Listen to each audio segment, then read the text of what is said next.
காட்பாடி சட்டமன்ற தொகுதியில் போட்டியிடும் அமைச்சர் துரைமுருகன் பெரியபோடி நத்தம் மற்றும் மகிமண்டலம் ஆகிய பகுதிகளில் இன்று தீவிர வாக்கு சேகரிப்பில் ஈடுபட்டார்.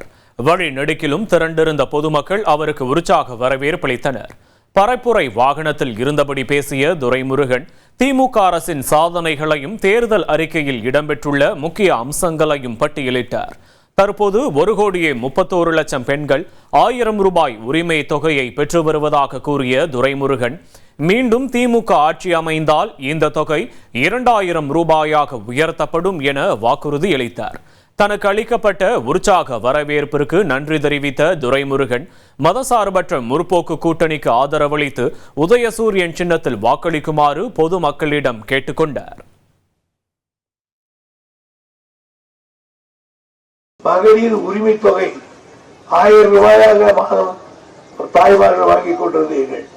இனிமேல் அந்த 1000 ரூபாய்க்கு பதில் 2000 ரூபாய் ஒரு மாதம் ஒன்றுக்கு தரப்படும். 2000 ரூபாய் தரப்படும். சில பேருக்கு இன்னும் கிடைக்கவில்லை என்று எண்ணம் இருக்கிறது. அவர்களுக்கும் இந்த தேர்தல் முடிந்த பிறகு தந்துவிட வேண்டும் என்று நாங்கள் யோசித்துக் கொண்டிருக்கிறோம். இனி செல்லும் இடமெல்லாம் செய்தி.